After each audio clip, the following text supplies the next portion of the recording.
Let's clear up South Florida and Florida. What's next after South Florida arrests for the brutal beating of LGBTQ plus women?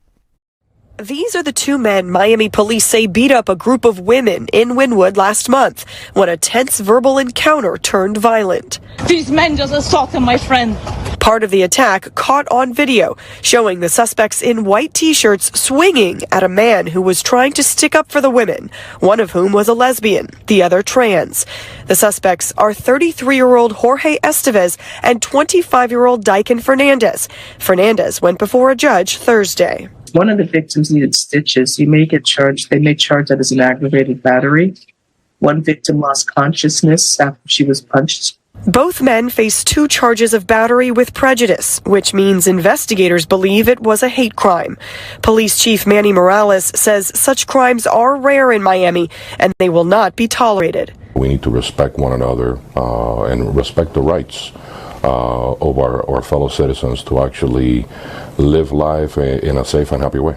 In the weeks since the attack, the victims spoke with NBC6 without showing their faces, but they did share their safety concerns. I definitely felt targeted, for sure. I mean, they were definitely trying to, hate on the fact that we were gay. I don't know why. I don't understand to this day why. Both charges carry up to 15-year prison sentences if the suspects are found guilty. The judge made sure Fernandez knows that. It's 15 years in prison you're facing. Each count, so you need to hire a criminal defense attorney, sir. Okay. Thank you. And police say this is a hate crime because it all started with the 2 men verbally insulting the women, hurling gay slurs at them.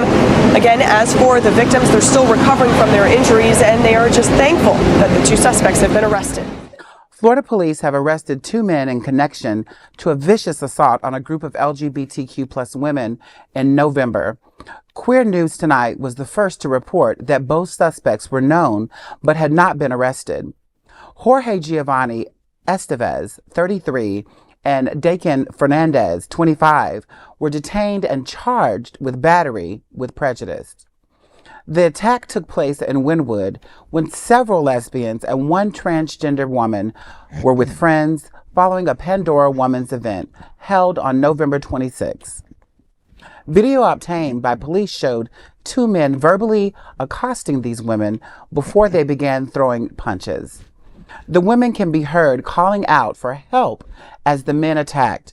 One of the victims identified Fernandez as the man responsible for punching her friend several times in the head before knocking her unconscious, as well as punching and knocking to the ground another friend who sustained a concussion and required stitches.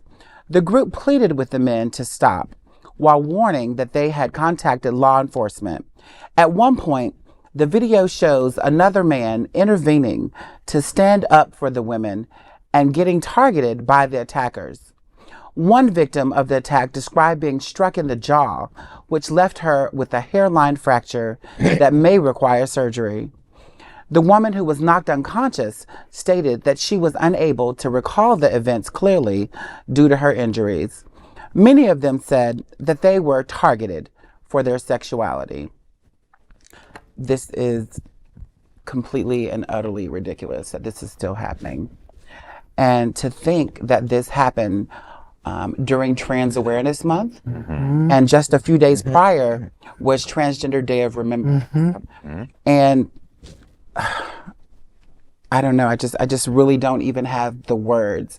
I think back to several things that I've seen with a lot of men beating on transgender women back in the day. But the fact that the rest of the community, the women and the men in the gay community, came to support and to help them really means a lot. But I'm glad that the judge let them know that, hey, 15 years, it lets them know how significant what they did happen. Absolutely. And shout out to that one guy who actually stepped up and intervened, because, Wynwood, it's not a quiet part of town. It's not a very secluded, empty area. That place is packed with people all the time. So shout out to that one guy. I don't think we got a name. We need more people like that in the world. It truly shows, whether he's a part of the LGBTQ plus community or just, an ally. That's what we need. That's what we mean when we say show up, stand up for our friends, our sisters, our brothers, and everyone else. I fear that this stems from and I'm going to say that people on their side are going to say, well, it started out as freedom of speech. My fear with that is words have power, and words can emphasize how someone's feelings. When you get a pep talk, it changes how you feel. It riles you up. And those words can lead to aggravation, assault, harm and trauma. And so my biggest fear and takeaway is when you hear this in public at any point, stay vigilant, be there for your allies, be there for yourselves, be there for your friends, your brothers and sisters. No, wait a minute. One guy's name is Daiken. Daiken? Okay, just wanted to get that out there. Now, can we all agree that the machismo demonstrated by these roid ragers qualifies as a weapon of mass destruction? It's like, you know what? Maybe there's people spending too much time in the gym. And maybe they should be staying at home reading books, about the gay community, about the LGBTQ plus community. Of course, we don't know if they were on any drugs or alcohol or long-term things like steroids. But I can tell you, I've been following this story very closely for several weeks. I have obtained pictures that were given to us.